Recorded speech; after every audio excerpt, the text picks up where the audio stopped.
Sem desculpas por ser homem. Por que a civilização depende da força masculina? De Anthony Isolin. Essa é uma análise literária e não reproduz as opiniões e pontos de vista do autor. E também não substitui a necessidade da leitura da obra no seu todo. É uma tradução minha do original em inglês e pode conter pequenas incorreções, mas que não impedem a compreensão da mensagem do autor. Lembro ainda que, apesar da minha predileção particular por ler a versão em inglês deste livro, há uma edição em português lançada pela editora Kirion em junho de 2024. Eu não tenho em mãos essa versão em português, mas os produtos da Kirion costumam ser de ótima qualidade literária. Por isso, acho que você fará um bom negócio em adquiri-lo. Quanto ao autor, ele é autor de mais de 30 livros. É tradutor e professor de humanidades na Tales College, em Carolina do Norte, nos Estados Unidos. Possui doutorado em literatura, é católico e um defensor incansável dos garotos e dos homens, no sentido de se desenvolver uma masculinidade forte e sadia, além de combater ferozmente o feminismo. Para início de conversa, no que tange ao livro em si, o autor justifica sua razão de ser na pretensão de apoiar e ajudar os homens a desenvolver o senso de valor como homem, e também para dar aos meninos, que são os homens em formação, o norte e direção quanto ao nobre objetivo da masculinidade. E no que toca a isso, a masculinidade, Isolin lança uma indagação, a fim de nos fazer pensar. Ele pergunta, será que os homens e mulheres seriam mais felizes se os homens aprendessem a reconhecer e gerenciar seu poder masculino? Se admitirem e administrarem bem o seu valor na sociedade e no mundo? A pressuposição aqui é de que o homem, o ser masculino, ocupa na história e conjuntura social um lugar no mastro principal da sociedade. E se de lá ele for removido, o caos tomará conta de tudo. E assim o autor passeia por vários exemplos e analogias, onde o foco é que a força, coragem e inteligência masculina transformaram o mundo, desde o desbravar de terras inóspitas às navegações e subjugação da natureza para criar a civilização como a conhecemos agora. Homens sempre vieram à frente, onde era só selva e animais selvagens, e assentaram ali uma sociedade. Sempre foi assim. Os homens fizeram isso acontecer, dirá o autor. Olha ao seu redor, continua ele a dizer. Cada estrada que você vê foi construída por homens. Cada fábrica, casa ou edifício público, tudo foi erguido por mãos de homens. E para Isolin, não ensinar ou não transmitir esses fatos aos meninos desde a sua infância é praticamente um crime e certamente um pecado. Pois deixa de gerar nesses meninos, desde a sua infância e puberdade, uma autoestima saudável e necessária para desenvolverem-se. Saber disso desenvolveria neles a curiosidade por explorar seus potenciais e produzir mais boas coisas para a sociedade. Mas o contrário disso, se a criança cresce ouvindo que os homens não prestam, que eles são tóxicos, machos escrotos, ou que a masculinidade é ruim, blá blá blá, eles vão crescer rejeitando sua identidade e também reputando a sua própria natureza, e se tornarão, portanto, confusos, frágeis, deslocados psicologicamente. E o problema, de acordo com o autor, é que alguns homens adultos até podem resistir e lidar sem se afetar muito com essas diatribes feministas e misândricas. Mas, no entanto, os meninos e adolescentes não têm os mesmos recursos cognitivos para resistir aos ataques ideológicos da antimasculinidade que a cultura e o sistema educacional lançam sobre eles diariamente. Ao espalhar mentiras sobre os homens, diz então Isolin, acusando a masculinidade de ser tóxica e errada, esses jovens inexperientes sofrem uma lavagem cerebral muito forte e que os faz querer rejeitar sua natureza masculina e a odiar aquilo que cada homem é por essência. Isso dá lugar, como se vê, a manifestações distorcidas da sua sexualidade e da sua identidade, fazendo-os assumir múltiplas versões caricatas de identidade sexual, pan, multigênero, não binário, intersexo, gênero neutro, etc, etc. Tudo para fugir daquilo que são por natureza, mas que a ideologia feminista os fez sentir vergonha de ser, isto é, ser homens. Os meninos são vulneráveis, conclui Anthony Isolin. Não é difícil de perceber então que o que a cultura misândrica em gestação quer é criar nos meninos a convicção falsa de que há algo errado em ser homem, que a masculinidade é algo venenoso e que deve ser rejeitado por eles, como uma doença que precisa de tratamento para ser curada. E daí um processo de deturpação e de corrupção da masculinidade é iniciado, falsificando tudo o que se trata de ser homem, de fazer atividades masculinas ou no modo de vestir até. O processo é incutir nos meninos a impressão de que o que há de errado neles é que eles são meninos e não meninas. Então se eles se desmasculinizarem-se e se afeminarem-se, se tornarão criaturas perfeitas como as mulheres são. É essa a ideia incutida. E em contraposição a isso, o autor nos lembra a exortação do apóstolo São Paulo em 1 Coríntios, dizendo aos seus irmãos em Cristo, sejam homens. E Isley explica que a expressão original em grego de fato significa agir virilmente, ter masculinidade, ser viril, que em outras palavras quer dizer agir com coragem, com força, com vigor. E trazendo para o contexto moderno é justamente essa a definição de masculinidade. Anthony Esley lembra que ser homem, e portanto ter diferenças físicas, cognitivas e biológicas a uma mulher, é um imperativo da própria natureza humana, e não um condicionamento psicológico imposto pelo meio social, como afirmam as feministas. E o autor compara ainda essas diferenças às disparidades entre uma raça e outra de cães, por exemplo. Em sua analogia, há espécies que se adaptam ao ambiente de confinamento de um apartamento. Já outras arruinariam todos os móveis da casa, correndo, pulando, mordendo tudo e latindo sem parar. Simplesmente porque sua constituição, isso na analogia com os cães, sua constituição biológica o induz a buscar e necessitar de espaço e liberdade para correr, para saltar. O nível de energia dos cães e a sua estrutura motora e muscular demanda de ter, para ele, uma rotina diferente da de cães de outra raça, por exemplo. E essa mesma diferenciação existe na constituição biopsíquica de homens e mulheres. Ambos têm necessidades físico-motoras, emocionais e de outros tipos, muito diferentes um do outro. E essas diferenças estão na estrutura celular, genética, neuronal. Simples assim. Não há como transformar um em outro. Border Collie, por exemplo, jamais se transformará num cão de crista, ou chinês, ou num havanês, por exemplo. Nenhuma intervenção cirúrgica, psicológica ou hormonal fará essa transformação sem destruir o organismo e saúde mental dessas criaturas. E o mesmo serve para os seres humanos. A questão é que o ímpeto masculino, o vigor e a força que os homens contêm em sua natureza, está sendo combatido por um grupo de mulheres invejosas que dão a si a nomenclatura de feministas ou do feminismo. E sob essa insígnia, elas atacam os valores e virtudes masculinos, chamando pejorativamente de patriarcado, ou de machismo estrutural, de macho escroto, machismo tóxico, etc. Mas o que os homens possuem é a capacidade de criar, o gosto pela competição, a energia para inventar e participar de jogos. E no decorrer de sua infância, adolescência e juventude, todos esses atributos confluem para torná-lo apto a ser um homem adulto, forte, capaz de prover, de liderar, de proteger, coisas intrínsecas à sua natureza masculina. E essa é a função do pai, e depois da comunidade, e de todos os ritos por quais os meninos passavam lá na antiguidade, nos primórdios da civilização humana, a de preparar o menino para a jornada até que ele se torne o herói vencedor que nasceu para ser. O que significa ele realizar metas, construir um lar estável para si, transmitir esses valores para sua prole e assim por diante. E o meio em que o menino vive deveria estar cercado por homens com tal perfil para guiá-lo e ensiná-lo a direcionar seu fogo interior para irradiar seu trilho e sua jornada de vida. Mas, à medida que o feminismo avança, tudo o que lembre ao menino daquilo que ele deve se tornar e nasceu para ser, é enterrado, apagado de diante dele, e lhe é ensinado o oposto, que ser homem é algo errado e ruim, que ele deve fugir disso. O feminismo ensina os meninos a negar a si mesmos. É o que deduz então o autor. E em muitas partes esse processo de lavagem cerebral sobre os meninos é sutil e ardilosa. Por isso não é tão fácil de perceber. Vem através de filmes, de telenovelas, videogames, mangás, de histórias em quadrinhos, personagens ou falas são expostos ou empurrando para extrema violência, né? Anunciando uma cauterização de sua mente, projetando sempre que ser homem ou masculinidade ou algo desse tipo é algo ruim, algo nocivo e prejudicial para a sociedade, e sugerindo com isso algo em lugar, que é a adesão a uma fragilidade, uma emotividade atípica do ser e essência masculina, ou seja, afeminando os meninos, e tudo respaldado em psicólogos, professores, nas escolas e também nos artistas de TV, de música, e até os influencers que esses jovens, esses meninos seguem nas redes sociais. Então, os meninos aprendem que chorar, se maquiar, vestir roupas femininas ou expressar as suas emoções é algo natural e válido para todo homem fazer. E que foi a cultura tóxica, patriarcal e misógina que distorceu a masculinidade ensinando o contrário disso. E o resultado? O resultado são meninos frágeis, sem força interior nem vontade para conquistar nada. Homens preguiçosos, egocêntricos, parasitas, com um alto grau de dependência emocional e financeira por toda a sua vida.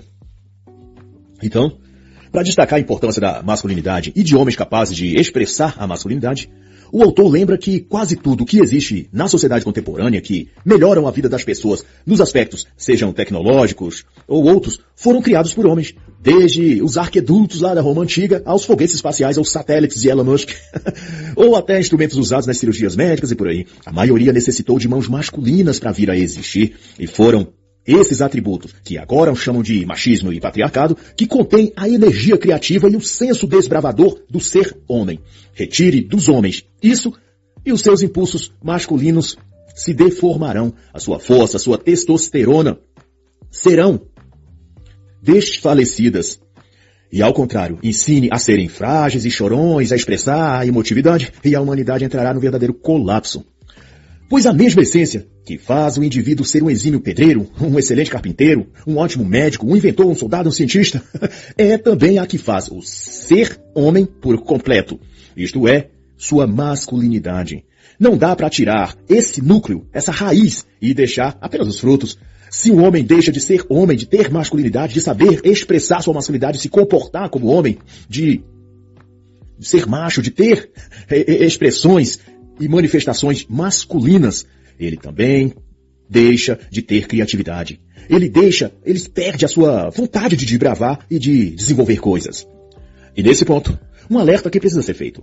Com a ascensão e domínio da tecnologia, pensa-se em desmontar a figura masculina, em desfazer mesmo a masculinidade e tornar cada homem uma espécie de híbrido afeminado com traços físicos e psicológicos similares às mulheres.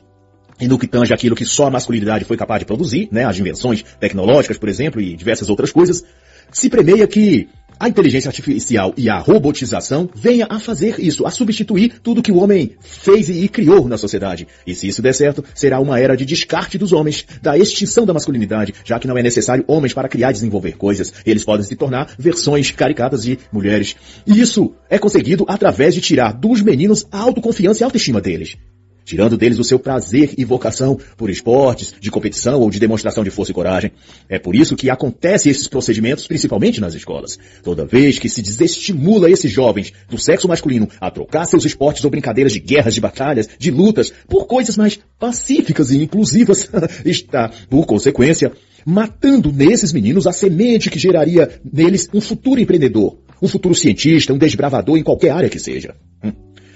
Pois a fibra e a energia que o faz, quando criança, querer jogos e brincadeiras de pular, de correr, de lutar, é que, também, na juventude o impulsionará para a curiosidade científica, para o empreendedorismo ou a genialidade em outros campos quaisquer. A masculinidade não é característica social ou uma opção cultural, mas é a própria alma do homem. É como o calor que o sol possui e emana. Não é possível conceber a presença solar sem a irradiação do calor, tal como não se pode ter homens sem que eles sejam masculinos.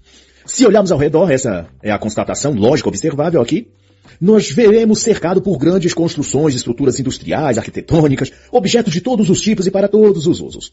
E na sua grande maioria foram feitos por homens. Simples assim, direto assim. Não porque os homens sejam melhores, mas porque são os homens quem se sentem compelidos por uma força interior irresistível a buscar transformar as coisas ao seu derredor. O ímpeto para mudar, otimizar, reinventar e ver o que acontece, isso é típico da natureza masculina. Por isso, os homens se dedicam mais do que as mulheres a criar coisas, a inventar moda, como se diz no ditado. É como se estivessem o tempo todo em competição para vencer ele mesmo, ou todos os outros homens, ou até contra o estado de ser das coisas. Eles não se conformam como as coisas são e querem sempre transformar e assim o mundo evolui. Isso é típico da masculinidade do ser homem.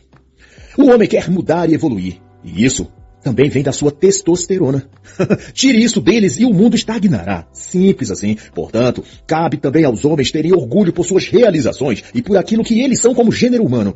E por tudo o que os homens fizeram de bom nesse mundo. E Anthony Easley lembra ainda que é o impulso da força e da vontade e da coragem de romper limites que gerou os pioneiros e desbravadores de todas as épocas da história. Ele conta como exemplo, além das navegações dos navegadores, dos guerreiros que defendiam suas cidades contra invasores ou grandes construtores de fortalezas, navios, etc. Também ele nos conta a história de feitos notáveis nas ciências que, sem dúvida, só foram possíveis por causa da energia de conquista, ou seja, a força conquistadora que há em todo homem, e o move a não se render ou a não se conformar com o que parece intransponível ou muito difícil ou impossível.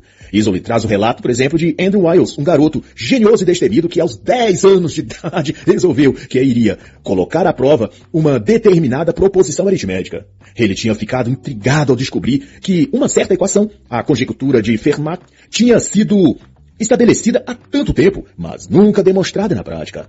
Esse menino começou pesquisando livros na biblioteca sobre o assunto. Sua persistência o levou a se tornar depois um dos maiores matemáticos do mundo, e por 6 anos ele se debruçou sobre o teorema que queria provar ou refutar. Depois de muito esforço, em 1993, foi achado um erro em seus cálculos. E o que ele fez? Ele simplesmente perseverou mais e passou mais 1 ano e meio tentando elucidar aquele erro. Depois, então, desse tempo, sem desistir, sem desanimar, ele realizou o que queria e corrigiu todos os pontos de sua tese. E para Isolde, essa energia e perseverança em busca de um objetivo é o fundamento que há intrínseco na masculinidade. Os homens desbravam, descobrem, realizam coisas, porque há algo neles que os leva a serem assim. E isso é motivo de orgulho e não de vergonha. Ser homem é algo maravilhoso e incrível que todo menino e todo homem adulto deve se orgulhar. Fato é que a masculinidade é uma força propulsora maravilhosa, uma energia potencial que não vem desse mundo ou dos costumes sociais, nada disso. Consiste num conjunto de elementos ou virtudes superiores que envolve coragem, astúcia, intrepidez, ousadia, perseverança. E se isso é destruído nele, simplesmente a masculinidade de um homem sabotada, se isso ocorre, todos os valores se acabam junto. E muito embora o feminismo não queira admitir publicamente, a razão das feministas lutarem para destruir a masculinidade e afeminar os homens é justamente porque do homem brota o sentido ou essência fundamental do motor social. E se o homem cai, se ele é vencido, toda a hierarquia social de valores, ordem e deveres também sucumbe, e o caos então reina. No caos, uma nova ordem pode ser feita surgir, ao gosto e medidas e ângulos daqueles que promoveram a queda do homem. E esse, na verdade, é o objetivo e é o que chamam de nova ordem mundial, ou de Great Reset, ou de Objetivos de Desenvolvimento Sustentável, ou qualquer dessas terminologias que a ONU inventa por aí. A verdade é que ordem implica subordinação e hierarquia. E essas virtudes, adivinhem, são inerentes ao ser masculino. Perspicácia, determinação, razão, fazem do homem naturalmente líder, uma coluna na família e na ordem social. E por isso, o feminismo busca rebaixar a posição masculina e exaltar a posição feminina, empoderar as mulheres, como elas dizem, a fim de remover a coluna masculina, porque isso afetará toda a estrutura da casa, que no caso é a própria civilização. E também é relevante atentar-se para o fato de que, se os homens historicamente tornarem-se chefes, empresários, executivos ou pessoas de sucesso em quaisquer áreas, não é porque subjugam as mulheres para torná-las inferiores ou tomar delas alguma vaga, função, cargo ou espaço na sociedade, como as feministas acusam. Na realidade, é a força motriz constitutiva da natureza masculina, a energia chamada masculinidade, que impulsiona os homens a desbravar, a iniciar projetos novos e inovadores, a se arriscar aonde nada havia e aonde ninguém teria coragem de ir, a se dedicarem a descobrir o que os outros não tinham curiosidade de querer saber. E no processo disso o homem acaba fazendo surgir um nicho de mercado novo, ou um ramo profissional diferente, ou um empreendimento qualquer no qual esse homem será líder. Não é que ele roubou aquilo de nenhuma mulher. Ele criou um segmento, ou um equipamento, ou uma ferramenta, um procedimento, etc., que otimizará determinado serviço ou resolverá determinado problema na sociedade. Assim, esse homem acaba ficando à frente não apenas das mulheres, mas também até de outros homens que não tiveram a mesma iniciativa. É um processo natural. E o ímpeto disso vem da raiz da masculinidade. E isso também é verdade para as questões políticas, sociais ou de qualquer outra esfera. Como nos informa Isolde, dizendo que, em outros tempos, as mulheres não ocupavam parlamentos ou senados, não porque os homens queriam mantê-las abaixo deles, mas simplesmente porque os homens é quem criaram aquelas vagas e esse sistema. E nada mais natural do que aquele que criou a ferramenta querer operá-la, né? Mas também porque se acredita que operando as ferramentas criadas pelos próprios homens, esse homem poderia, com maestria, proporcionar soluções que aquele instrumento, aquela ferramenta, aquele sistema ou aquele processo preconiza, não apenas para si, mas também para todos os outros homens, para mulheres, para todas as pessoas, incluindo as próprias feministas, né? Citando Mariana Griswold, líder na época do movimento anti-sufrágio, Anthony Rosalie assevera que a razão de por que só os homens operavam os governos é porque era natural para os homens proteger, cuidar, prover. E, administrando a máquina pública, esses homens acreditavam que podiam fazer isso, cuidar de todas as pessoas. E ainda que o contexto não seja mais o mesmo e hoje deva sim se pensar em harmonia entre os sexos, também nos negócios, na política, os homens não têm de se desculpar por terem seguido o seu instinto natural de cuidar e proteger, seja em qualquer época. Se em algum momento da história se usou flechas, espadas para prover, para proteger ou para sustentar, em outros momentos, como a época atual, Os cargos políticos também são usados com a finalidade de proteger, de prover, de sustentar, de organizar. Mas, na raiz de ambas as coisas, sejam a proteger com flechas e espadas ou com artifícios políticos, com cargos políticos e sociais, a ideia é realizar o que a natureza masculina o impele a ser e a fazer. E ele está dotado, por sua masculinidade, por essa energia e força, a fazer isso, a tentar melhorar o mundo. Isso é ser homem, isso é o ímpeto da masculinidade, tentar melhorar o mundo. E o homem faz isso protegendo, guiando, liderando, criando, inventando coisas. Outro ponto é que as mulheres estão sendo, desde cedo, treinadas e lapidadas a enxergar tudo que os homens fazem ou são com desprezo e odinho. Elas aprendem nas escolas, filmes, novelas, através dos artistas feministas, cantores ou atores, atrizes de TV, a olhar todo empreendimento masculino que é bem sucedido por natureza, seja liderado por homem, com inveja e atacar esses homens, dizendo que aquela instituição ou os melhores cargos nela devem ser ocupadas por mulheres e não por homens, porque isso é machismo estrutural ou algo do tipo. Mas a questão é que foram os homens quem legitimamente construíram ou herdaram, que seja, aquela empresa, aquela propriedade ou aquele patrimônio. Então nada mais justo do que, como diz o ditado, quem pariu Mateus que balance, né? Numa simples, mas também formidável analogia, Êxodo conta ainda que a simples lã que se fabricaria o tecido, tão apreciado pelas mulheres, vieram, antes da lã, as ovelhas. E as ovelhas eram cuidadas nos pastos abertos, seja na Inglaterra ou qualquer outro lugar, e esse rebanho de ovelhas estava sujeito a ser atacado por lobos, roubado por ladrões, sofrer as intempéries do tempo, sol quente, escassez de água, frio, gelo, chuva. E em cada uma dessas situações, era um homem, pelo menos, quem estava ali disposto a se sacrificar para realizar a tarefa de proteger aqueles animais e garantir uma boa lã para os compradores que viriam em alguma época. Os compradores, por sua vez, usavam moedas de ouro, de prata, para realizar essas compras. E esses metais, ainda o exemplo, só existiam porque, também, homens destemidos e desejando levar o sustento para sua família, sua mulher e filhos, se submetiam a trabalhos duros nas minas a escavar esses minérios, seja o próprio carvão também e outros. E esse metal extraído da terra irá, por conseguinte, passar por um processo de fundição a altas temperaturas e, mais uma vez, eram homens quem labutavam ante o calor extenuante das caldeiras onde os ferreiros, os joalheiros, os fundidores trabalhavam. E isso sem contar a extração dos produtos com os quais os corantes, a matéria-prima, iriam tingir aqueles tecidos gerados pela lã das ovelhas. Em cada parte do processo, desde a extração à fabricação, seja do que for, havia homens atuando abnegadamente. E daí, ao chegar na indústria, nas grandes fábricas ou nas lojas para a venda final do produto, já todo pronto e acabado, lindo, lindo, seja uma roupa ou um tecido maravilhoso para uma dondoca qualquer comprar. Aí, depois de tudo pronto, vem as feministas com sua típica arrogância dizer que aquela loja, ou o cargo de gerente ali na fábrica ou na produção, ou o chefe de setor, essa função, deve ser ocupado ou pertencer a uma mulher e não a um homem. Como assim? Elas dizem que o homem ali está usurpando aquele cargo de chefia. E é direito das mulheres terem aquelas vantagens todas, aquela função, etc. Mas se você reparar e for intelectualmente honesto, você vai ver que homens conquistaram o direito de estar naqueles cargos e funções, ou numa posição elevada na hierarquia social que seja, não porque roubaram a vaga de uma mulher, ou foram misóginos ou machistas, ou blá blá blá, mas porque simplesmente eles trabalharam com inteligência e força desde as primeiras etapas para aquilo vir a existir. Assim, toda vez que o feminismo explanar suas falácias e dizer sobre o patriarcado, o machismo estrutural, blá blá blá, culpando os homens ou querendo envergonhá-los de serem homens, nós devemos fazer o contrário, encher o peito de orgulho e com honra dizer, sim, eu sou homem. Eu sou da categoria de seres humanos que construíram e mantiveram o mundo funcionando. Eu sou homem, com muito orgulho. É graças a nós, os homens, que as mulheres e todas as mais pessoas têm hoje eletricidade, carros, aviões, casas para morar, fábricas onde trabalhar, aparelhos médicos com os quais se tratar, computadores, internet, aonde elas ficam aí lacrando e postando banalidades nas redes sociais, também escolas, livros, igrejas, roupas, carne com que se alimentar. Ufa! Tudo vieram por mãos masculinas. Então, nós podemos dizer com orgulho, sim, nós somos homens, graças a Deus. Nós somos homens. Temos orgulho da nossa masculinidade. Ai.